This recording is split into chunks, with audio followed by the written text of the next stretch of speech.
کہتے ہیں اسلام کو ہی کیوں فالو کریں؟ اس سوال کا جواب میں بتاتا ہوں. پہلے ہی میں نے بتا دیا تھا، چھوڑو سارے جھگڑے چھوڑ دو، اس کو فالو کریں اس کو فالو کریں. میں نے تو تاریخ بتا دیا، پوری کائنات کا باپ جو سب سے پہلے انسان ہے وہ آدم علیہ السلام ہے. آؤ ہم اور آپ اپنے باپ کے دین پر قائم ہو جاتے ہیں، اور وہ دین اسلام ہے، وہ دین اسلام ہے. آدم علیہ الصلاۃ والتسلیم.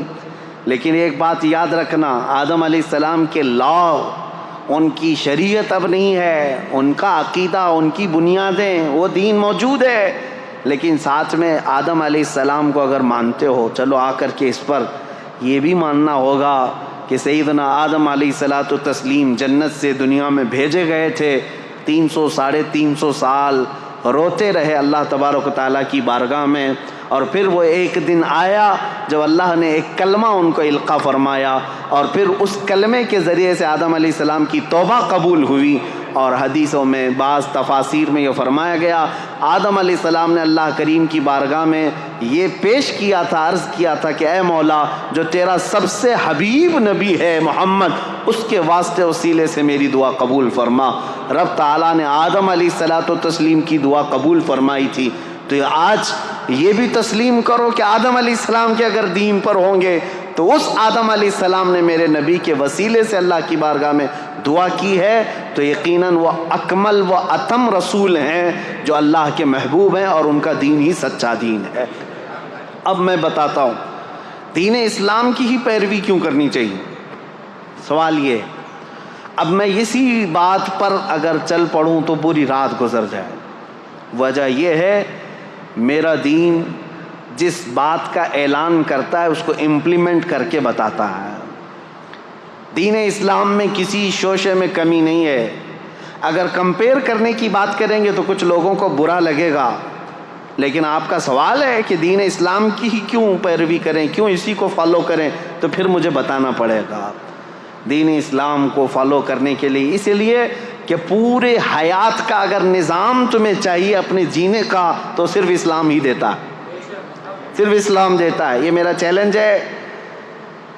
جینے کا سلیقہ صرف اگر تم چاہتے ہو تو جینے کے سلیقے میں یہ صرف یہ نہیں آتا چار دیواری کے اندر جینا. انسان کے جینے کے سلیقے میں اس کی تجارت بھی آتی ہے، اس کی شادی بیاہ بھی آتے ہیں، اس کے پڑوسی بھی آتے ہیں، اس کا بازار بھی آتا ہے، اس کا بزنس بھی آتا ہے، حتیٰ کہ اس کا حکومت کرنا، اس کا وزیر بننا، سپاہی بننا، یہ ساری چیزیں جینے کے حقوق میں آتے ہیں. اور ہر شوشے پر اسلام تمہیں پورا چیپٹر عطا کرتا ہے. ایک مسئلہ نہیں، پورا چیپٹر ہے. تم اگر وقت کے بادشاہ ہو تو بھی اسلام تمہیں پابند بنا کر کے دکھائے گا. تم اگر کرسی عدالت پر بیٹھے ہو قاضی تو پورا باب موجود ہے، تمہیں فالو کرنا پڑے گا. تم اگر کسی اسکول کے ٹیچر ہو تو اسلام تمہیں اس کے بھی اسلوب بتائے گا.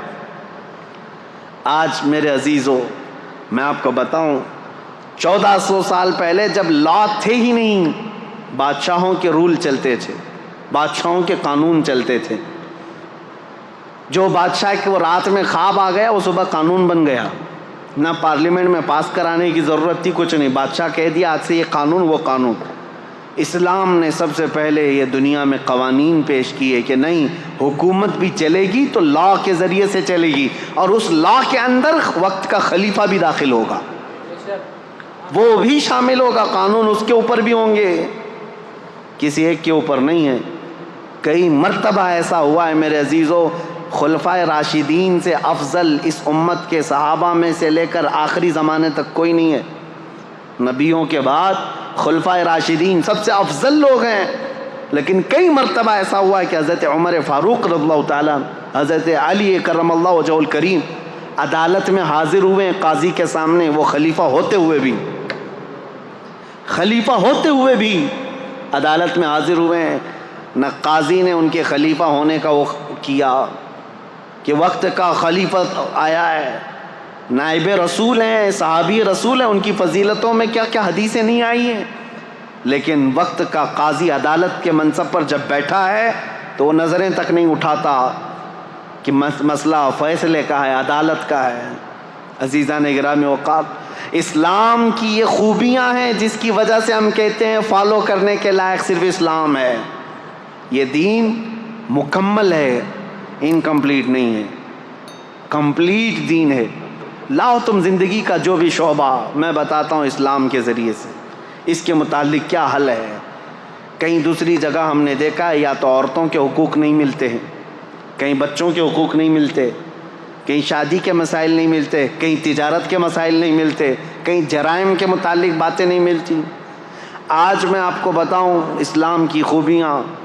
ایک ڈاکٹر ہے امریکن، وہ ابھی اسلام قبول کر چکی ہیں، لیڈی ڈاکٹر ہے۔ انہوں نے کہا میں نے بہت پڑھائی کی، دیکھا بہت سارا فرق یہ ہے کہ برائیوں سے ہر دین روکتا ہے، ہر مذہب روکتا ہے، بلکہ آج کے قوانین بھی روکتے ہیں، لیکن ان کے اندر دگلا پن ہے۔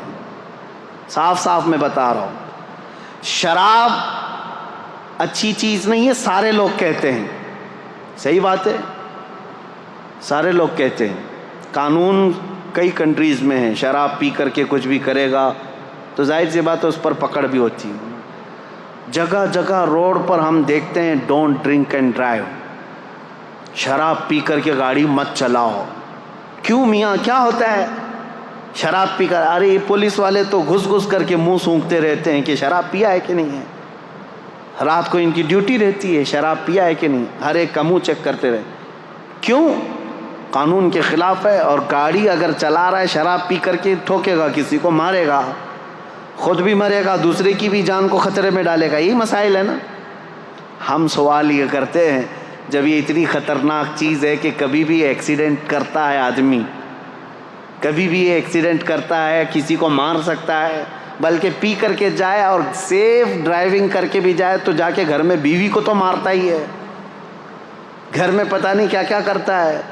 کہاں یہ تو ہوتا ہے۔ ہم نے کہا یہ سب لکھ کر کے لگاتے آپ ہو، ڈونٹ ڈرنک اینڈ ڈرائیو، لیکن ہمیں یہ بتاؤ کہ اس کو پینے کی جگہ کہاں ہوتی ہے اور اس کو پلانے والے کو لائسنس کون دیتا ہے؟ کوئی ایک بھی شراب کی دکان کیا حکومت کی پرمیشن کے بغیر علل اعلان چلائے جا سکتی ہے؟ نہیں میاں، ایک طرف تم خود ہی لائسنس بانٹتے ہو کہ شراب بیچو، اور اس کے بعد پھر لوگوں کو پابندی بھی لگاتے ہو پینا نہیں۔ یہ دغلا پن، اس کو ایک امریکن ڈاکٹر نے کہا میں نے دنیا بھر میں یہ دیکھا، اب آؤ اسلام میں۔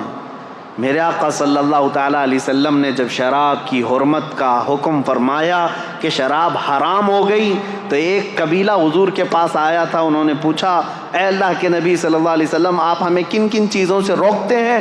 میرے آقا صلی اللہ تعالیٰ علیہ وسلم نے 4 چیزوں سے ان کو منع کیا تھا۔ وہ 4 چیزیں کیا تھیں بتاؤں میں آپ کو؟ یہ صحیح حدیث ہے، بخاری شریف میں موجود ہے۔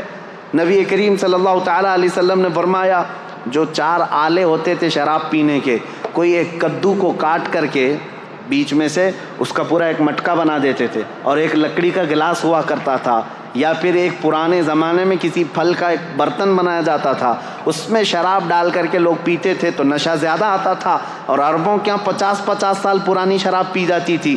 نبی کریم صلی اللہ تعالیٰ علیہ وسلم نے شراب کے حرام ہونے کا حکم تو دیا، ساتھ میں یہ فرمایا وہ مٹکا بھی توڑو، وہ گلاس بھی توڑو، اور وہ برتن بھی توڑو، ان سب چیزوں کو ختم کرو۔ اب کبھی حکمت سوچو میرے عزیزو، شراب حرام ہو گئی، یہ پیالے کیوں حرام ہوئے؟ اس لیے کہ ان پیالوں کو دیکھ کر پینے والے کو پھر سے وہ شراب کی یاد نہ آ جائے۔ اسلام جڑ پر انگلی رکھتا ہے، اسلام بنیاد پر انگلی رکھتا ہے، یہ نہیں کہ اب تم پی کر کے آؤ تو بعد میں دیکھیں گے علاج کیا جائے گا۔